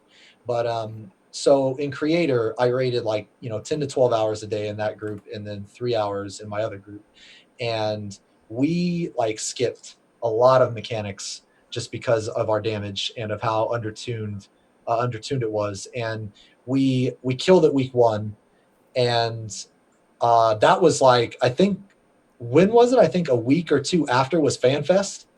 I think. Was it? Yeah, it had to have been, because I remember the raid tier starting, and I have to travel a lot, so whenever I travel, I have to like plan it with people ahead of time for raiding. So yeah, it had to have been. I'm almost positive it was like 2 weeks after or some shit like that, because I actually went in reverse order. I made the 12 video first, then the 11 video, then I went to FanFest. I came back and I made the 10 and the 9, and I was thinking, do I even need to make shit for this? 10, I'd say. 9 is somewhat, because they're at least positioning wise, like it's. Yeah, I mean, like I ended up making them, but it was just like one of those things where it's like, damn, like the shit was killed so fast, and I don't know. But yeah, it was definitely killed really quickly. But yeah, my favorite was Midas though. Yeah, I thought it was the perfect difficulty and stuff. I thought that the world first group, they killed it 3rd week, I believe. For Midas, yeah. It was third week. It was I think the Thursday during the 3rd lockout, so about 2 weeks and 2 days, I think it was. Yeah. Okay. Yeah. So like in A4, they were gated. Like the world first group was gated. 5 weeks. Oh fuck yeah! That fucking DPS check on that leg was unreal, and the healing check and that. Oh my god! Like that was crazy. So like I don't like gear gating to that extreme. But that's why I say I really like the Midas difficulty, because I think it took the right amount of time to kill, I guess is what I'm trying to say. And it was really fun. So people are complaining about the tuning right now in WoW's most recent one, which looks like it's going to take about the same time Midas took. So I actually thought it was pretty sweet the way that it was tuned, because I like 2.5 weeks. I like 2.5 weeks of clear. Although I like the idea of Creator, like it's actually a race, like right from the get-go. So there's value in kind of all of it in terms of world first race. So it's quite entertaining. So I was going to ask how you feel about normal mode, but I don't know that you give a fuck about normal mode. It's weird, but I like normal mode when Savage isn't out, because it's kind of dumb. I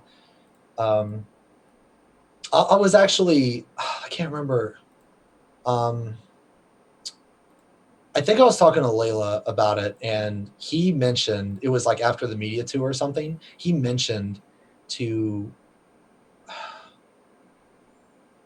I think he mentioned to Yoshi or something like that, that every raid tier should be this way, where the normal mode comes out and then 2 weeks later the savage mode comes out. And I think that's actually a pretty good idea. I think it's really cool because it gives the groups time to get crafted gear, and it gives the groups time to actually do normal mode and like kind of like learn the normal mode first. I guess, you know. So this normal mode, I thought was awesome. I thought it was awesome. I actually had a lot of fun. So I have one question though. So you always forget the vril. Do you remember to use levitation? I actually do. I don't know why. I am a levitation master. I am a levitating madman. But vril, get out of here. I don't know why. I think it's because I use a vril, I get hit, and then it goes off, and my brain doesn't process. Oh, now do you forget to pick up the? Do you forget to pick up the spare vril, like once you run out, or is it just that you just forget the vril? Period. It just really depends on the group, because if it's a high damage group, I just don't even get the other vril. But if it's a low damage, I usually remember. But I think like I remember the levit. That's actually my favorite normal mode fight. Actually, is that eyeball. I love that eyeball. I think he's awesome. Wow, good old catastrophe. Yeah, I think he's awesome. I thought the levitation mechanic was really cool. How it blows up. Like the highs and lows. I thought that was really cool. The split AoE was oddly my favorite. The fact that the split AoE was elevated, I was like, okay. I figured it out immediately. Oh, yeah. That's awesome too. Yeah. So no love for Halicarnassus for 03? I mean, I thought it was cool. I really like that frog is considered a role. I try to be the off frog when I can. The off as opposed to the main frog. I try to be the off frog. Main frog is a little too much. In the duty finder, everyone's a frog. Everyone's role is frog. So with that in mind, do you think they're going to be able to keep their promise with Savage that the tiers will actually get progressively harder, even going through like 5 through 12 after this, versus the way where we keep ending up in the situation where people look at A3 over A4 and A11 over A12, and I guess that's 7 over 8 because Brute Justice was pretty successful. But we have that happen fairly often, even looking back to Final Coil. 12 over 13, most people said. Hopefully. Hopefully. At this point, I'm just, because I've been playing the game for so long, and I've seen like so much like different things come out. Like it's really hard to tell because you don't know if they're going to get it right. You don't know if they're going to fuck it up. You don't know if they're going to actually come out with like if the Super Savage fight is going to actually be Super Savage, or like when they came out with Savage Second Coil, that was just out of nowhere. That was just boom, here's Savage Second, so it was just like, I hope they do. I expect this raid to be as easy as Creator or easier. And the reason why I say that is because, one, they've mentioned it several times, but they've also given a very solid reason, and that reason was because like it's a new expansion and everyone's like learning the new jobs and stuff. So I think that with all like the new players and stuff, they're gonna want to have an easier raid. I could be wrong, but I think that it makes sense for this to be an easier raid. But I don't know if it is an easier raid. Hopefully the Super Savage fight. Hopefully it's fights, but I'm pretty sure it's only going to be one. No, they said it's one. Oh, okay. Well, that's unfortunate. I'm just going to hope to myself then that it's multiple and that they're lying. But all right, that works for me. Yeah, just let me dream. But hopefully it's really hard. So. That's all right. I just want to ask one real quick question. He mentioned 03 earlier, Halicarnassus. How you feeling about the Savage Sand Puzzle? They got landmines around, different patterns. What's going on? That I don't know. Like, I don't know what they're gonna do with it. Like, maybe they are gonna put like landmines or like some type of damage down. I could see it going both ways. I could just see it being like 2 completely different patterns, or there could be like traps and shit. That's what I was thinking. There would be like one one like route that would just take you to a fucking pitfall where you just automatically die and you're just stuck in there until somebody reses you or something. There's gonna be antlions in the fucking sand. I'm telling you right now. There's gonna be fucking antlions. You're gonna see the fucking claws, and if you go over them, You know what would be the worst though is if like, so you remember in like when, okay, so you know how when you fucked up the debuff passes on A3 and it was like the severe debuff passes, like when the DPS got the DPS down, if they didn't pass it, it literally like you literally did like 12 damage. Well, what if they had like a trap in there that did that to put like a minute debuff on you? Oh, great! Because I love Digititis so much that I want. Everybody did. Would be so Everybody awful. loved Digititis. No, you're gonna have tethers while you're in there, and you can't get too far. But then some people have to be far enough away. So Don't give them ideas.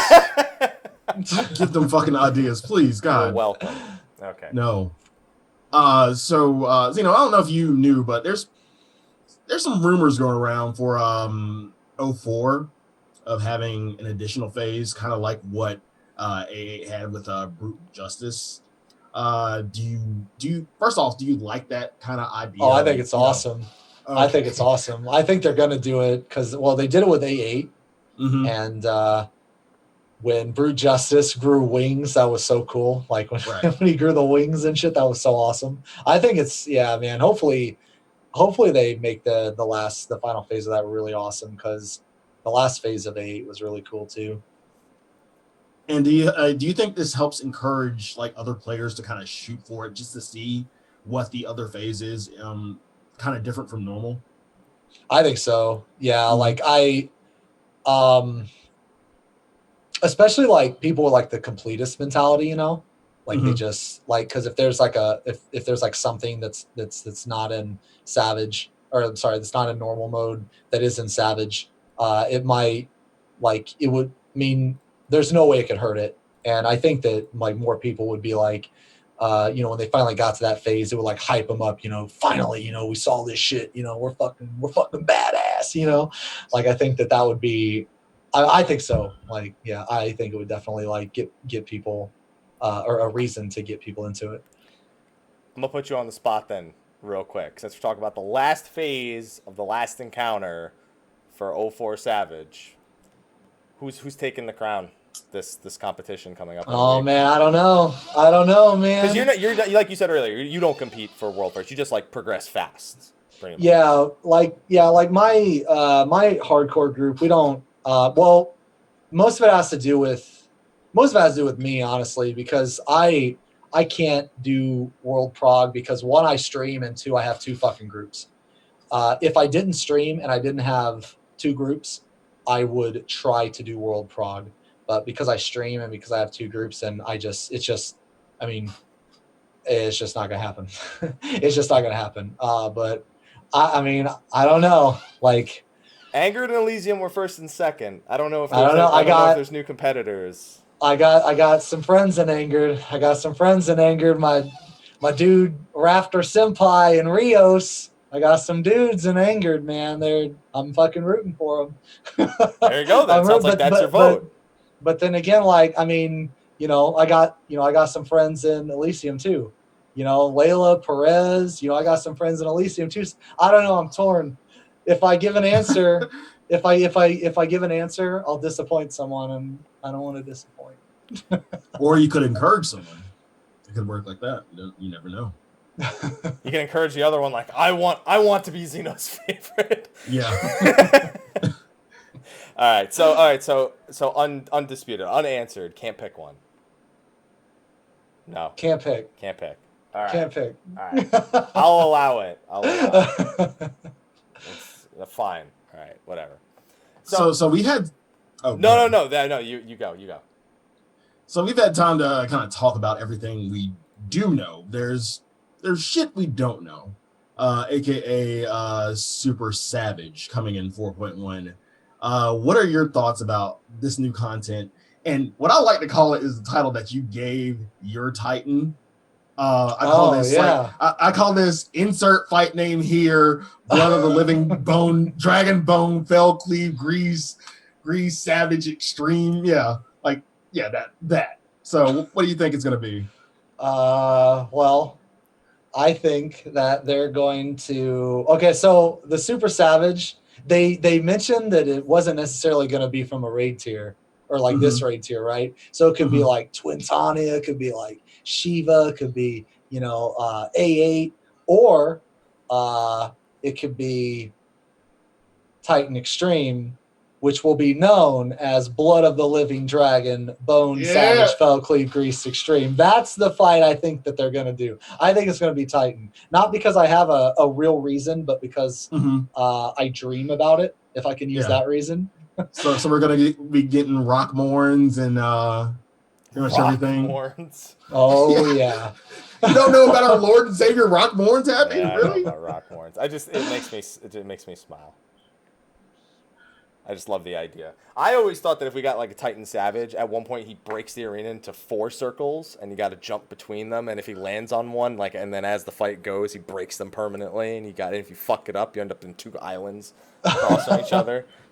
I'm still looking forward to the Titan Ross, where he just throws the pictures of mountains at you, and you gotta fucking mitigate the hell out of that shit. Yeah, that's what I'm looking forward to. I always thought it would be funny if the platform just kept getting smaller. So then eventually you'd have this tiny little minuscule part, which is basically just the epicenter of his big ass dumb hitbox. And it would look just so funny because his feet would be off the edge, but he would still be on there. So you'd have your whole group on this tiny little bitty, like 10 yalm, like rock, and then the boss right there. So everything that he does, there's just no fucking way you can dodge it. I just think that would be just really funny. The good news is if it's only 10 yalms, that's like almost enough so that no one outranges your dragon sight.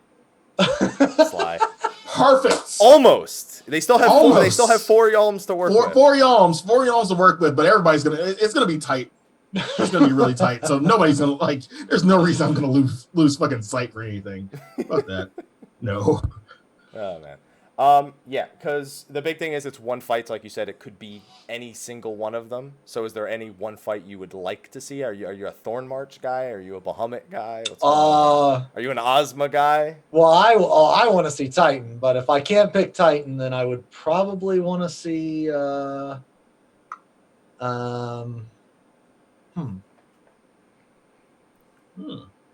probably, I don't know. I think T5 would be pretty fucking sweet. I think it'd be pretty sweet. I think it's been too long for fucking T5. No, it's never long for T5. I mean, we've done that fight needs a redemption, shit. Man. Do you not remember? You weren't around for the 2 months that fight was unfucking playable. Yeah, I wasn't there. That fight needs a redemption, man. That's where the dive bomb memes were made. If anything, T5 was brutal.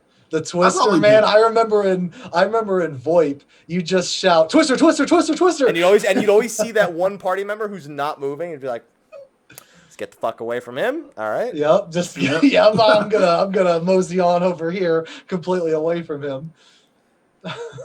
Yeah, I would go with Ozma in that one, since we kind of saw it at FanFest what they would have done. Like, I'm kind of curious as to what that would look like. So yeah, I'm thinking Ozma. I would hope for Ozma. And I'd like to follow that up because some people think it might be. Remember, guys, we got rid of spoiler cast, so sorry, but I'm about to drop a spoiler right here. A lot of people thought it would be Shinryu, possibly. I don't think they'll make the brand new fight, the Super Savage. So because we haven't even got EX. Exactly, and that's what I was going to say. How hard do you think EX will be? Do you think it will be Thornton, or do you think it will be? I guess I'll go Susano since it's a recent one. See, I always thought Sephiroth was harder than Thornton, but I think that's because if one person fell off on Sephiroth, you were ruined for the entire fight because it was easily one of the most punishing fights to lose someone on permanently by falling off or being dead during certain mechanics. So yeah, I can understand that, but where do you think it's going to fit on that scale? I hope it fits in like a more difficult primal because that fight is fucking sweet, man. Like that fight. That fight's really awesome. I really like that fight a lot. I think it looks awesome. The mechanics in it were pretty cool. I thought it was a really cool fight. Yeah, I hope it gets to the point in EX where you lose every single block around you once you get to that second phase and you're just fighting on one fucking block. I like the idea of his enrage just being it's only one block and he just does the punch It just punches everyone. Just wipes everybody out. Yeah. Yeah, like that idea. Yeah, I'm hoping too that it would be on the Thornton level, just not on the Susano level. Please. Cleared in like 3 or 4 polls. I literally when I went into Susano, one person had beaten it already because obviously they got ahead of everyone else with all the shit that was happening at launch, and they just explained like 2 mechanics. And then as the fight was going, they would just yell things. And it would be like, oh, yeah, by the way, for this lightning marker, go to the other side. And then when it was stuck, they were like, okay, now everyone else running. And I was like, it was a literal one-shot. I'd never seen the fight before. It was a literal one-shot. 7 people hadn't seen the fight. It was literal one-shot. So it was pretty, sad face. All right. Now, in terms of Super Savage, a.k.a. Blood of the Living, Bone Dragon, Savage, Fell, Cleave, Grease Extreme, what reward are you kind of hoping for? Is it going to be like that?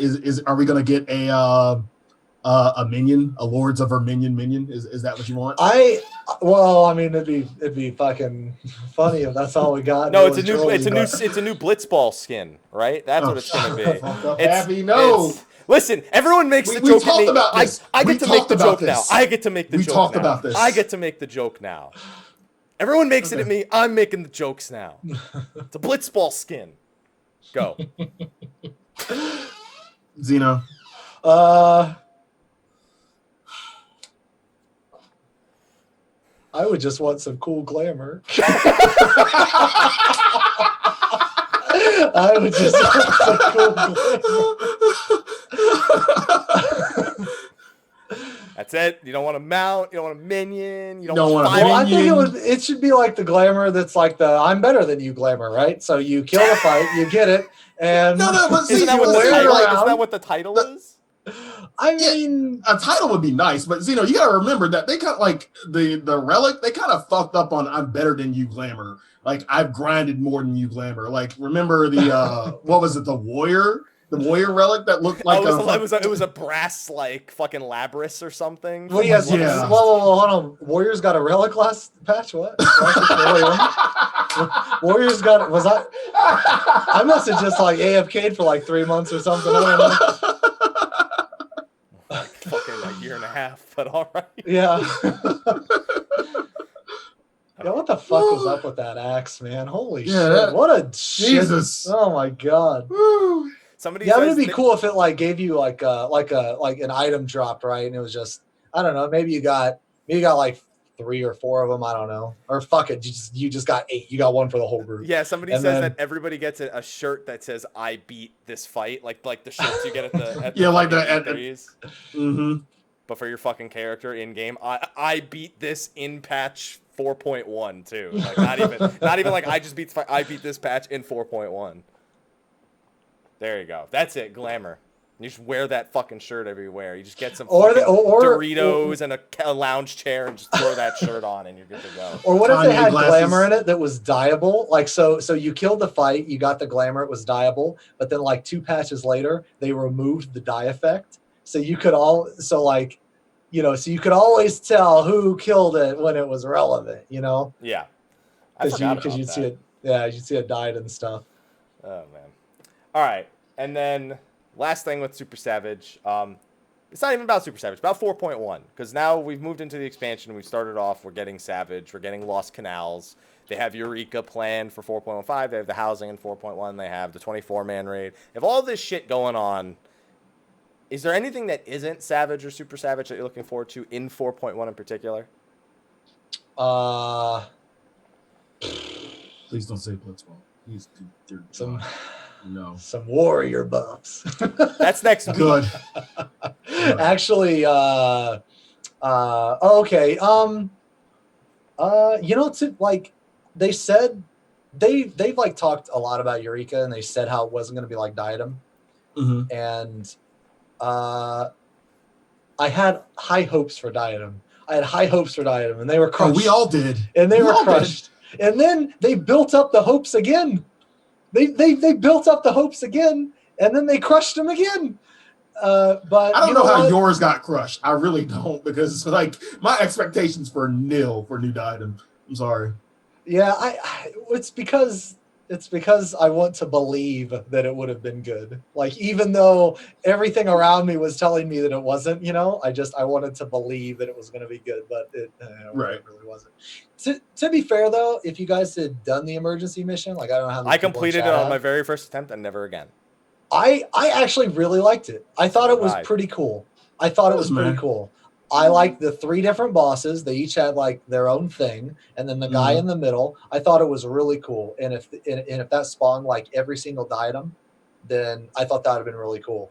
But it wasn't. So, but that's not how it was. So, but I have high hopes for Eureka. I have high hopes.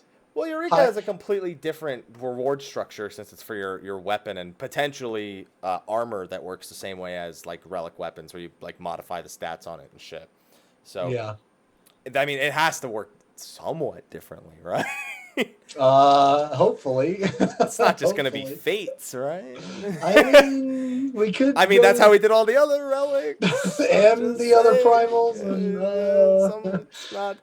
it's gonna suck. Maybe there'll be something new in Eureka and not just reskin things. Looking in the future, what about the new deep dungeon? Because they said that with the request for 4-man savage style content, that the next one, instead of making it like climbing 200 floors, they want to just make it more difficult but accessible encounters in there. That's designed for like 4-person savage mentality. I really liked Palace of the Dead floors 150 plus. I thought they did an awesome job. I thought that man, I have a picture. I'm gonna try to find this picture. Is it you on the bench? No. It's of this platform. And I know exactly what this is going to be. It's like the amount of like there's more mobs on the platform than platform. Like it's and they're all the fucking monkeys that do this fucking over and over again. They're and then just all the big mobs, yeah. But I really liked the floors 150 plus. I thought it was really awesome, and it was a lot of fun, and it was really cool because you could do it with like only 4 people. So I really hope that they add more content in the game like that, because being able to do that is just really, really cool. It's just really fun. I had a lot of fun with Palace of the Dead floors 150 plus. Did you like floor 200 boss? I thought that area was one of the coolest areas in the game. I thought that area was really fucking badass. Sly, what are you face palming for over there, Sly? Nothing. You know you can solo to floor 200 now, right, Xeno? It's possible. It was possible before. No, it was not possible before. It was fucking possible before. Now you have sustaining potions. It's possible. You don't even no. There's a reason no one did it. It wasn't because it was boring. It's because it was fucking impossible. I had Warrior up to like 130, and I was meaning to finish it, but I just never got around to it. Well, if you want to go collect like 1,000 sustaining potions, now might be the time. You only need 1 Gelmoran potsherd per 20 potions. So have fun farming Gelmoran potsherds, because you'll need a lot of them. Sly, you look. Yo, there's that picture. Yeah, I found that picture of that platform. I posted in Zoom, and it's like the amount of mobs on that platform is ridiculous. Let me see if I can pull this up on the media tab real quick. Sly, you look like you were about to say something. Yeah, if you were.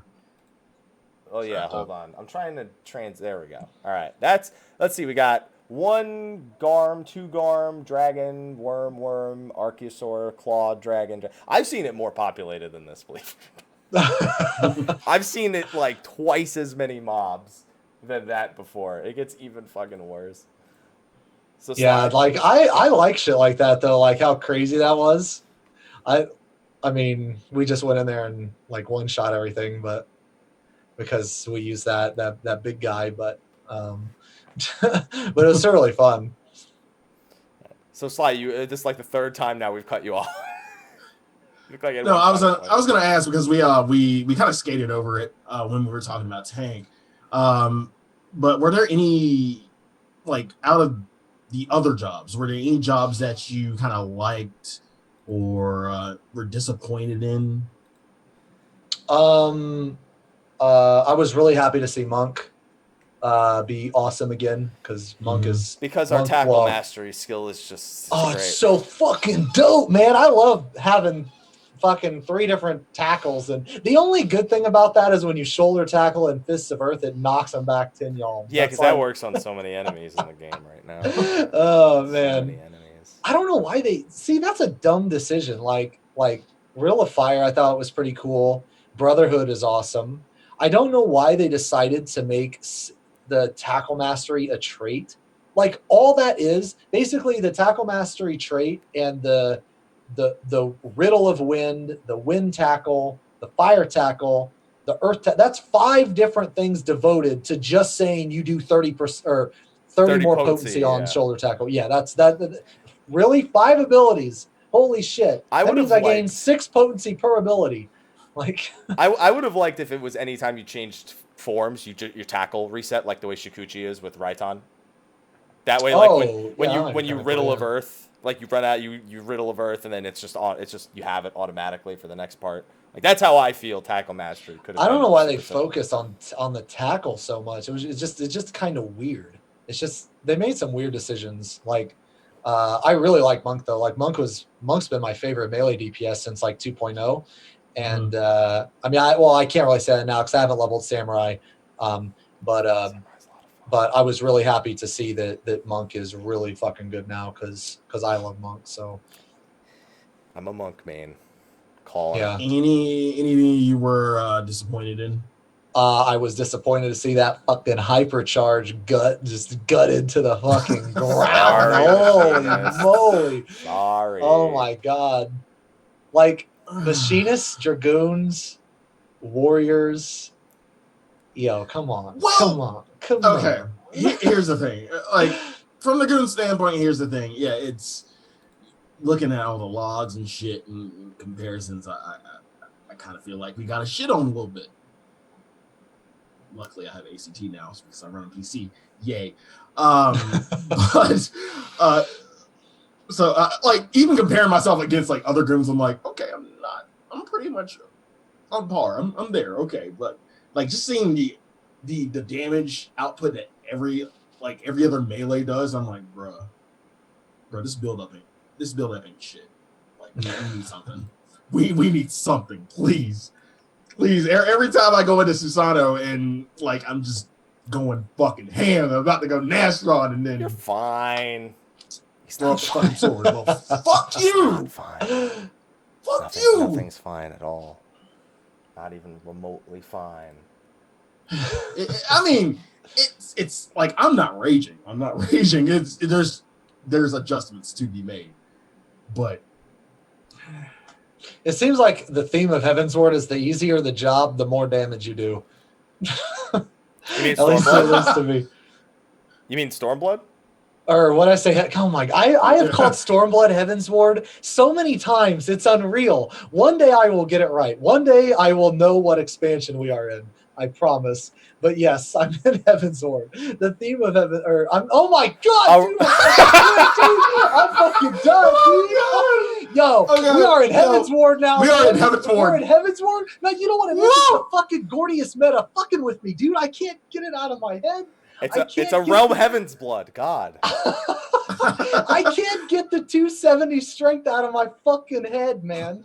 That's like right now, like my body is in Stormblood, but my mind is in Heavensward. That's like when it's the new year and you're still putting the old year whenever you're signing shit. That's like pretty much what you've got right now. It's like, all right, it's January 1st, 2016. Fuck! I got to re-sign it. All right. Yeah. All right. It's pretty much the exact same thing. All right. On that note, I think we've hit all the points that we wanted to. Before we wrap things up and we do our whole spiel and plugs and all that shit, Xeno, is there anything you want to close out on thoughts-wise? Any more salt? Get it out. I want to hear it. Nah, man. Hey, you know what, man? It's not as much salt as some people say. It's just I'm just saying what it is, you know? Can I get a compilation of every time he's been salty in this video and every time he said he's not? Can I just get Yeah, those like every time he said it's really not that Am I in denial? Maybe that's what it is. Yeah, Maybe that I'm might just be so it. salty. I'm in denial. I need to seek like a group or something. Yeah, Warrior really not that bad, but it's still shit. It's the worst. It's the worst fucking thing. Are they fucking stupid? What were they thinking? It's not that bad though. I promise. It's not I'm that not bad. salty It's not that about it bad. at all. Yeah. Take some notes. Well, thanks for having me on, man. I really appreciate it. It was a lot of fun, and yeah, man, I'm really glad you invited me. Thanks a lot, dude. All right, no problem. It's been a show, like I said, long time requested, so it was bound to happen at some point or another. But on that note, ladies and gentlemen, we're gonna wrap this show up this week. Next week we'll be doing a show, sort of first thoughts on Savage, but more predominantly on the live letter. That's this Saturday, which is primarily a Q&A session, and they'll start talking a little bit about some of the balance changes that they're expecting to do Tuesday, as well as some of the feedback they received that are leading to those battle changes. So should be an interesting, after this show, should be interesting to see what they have to say about all of those things, which I'm sure everyone here has their job that they're waiting on. Scholar. We didn't even talk about that. We don't need to do that anyway. No. So be sure to tune into that. Marco will be doing a translation for it, so do not worry about that front. We will have you covered completely. But on that note, let's do our sign off. So Xeno, you're the guest. You can go first. Where can they find you at? You can find me at twitch.tv/XenosysVex. I normally stream in the evenings. I stream almost every day. So, yeah, come in and fucking... What about your know. YouTube channel, Xeno? What about the Yelp Tubs? So I got a YouTube too. I got a YouTube. I got a YouTube, but it's you know what? Pretty man? fucking awesome. Do you know what your own YouTube is?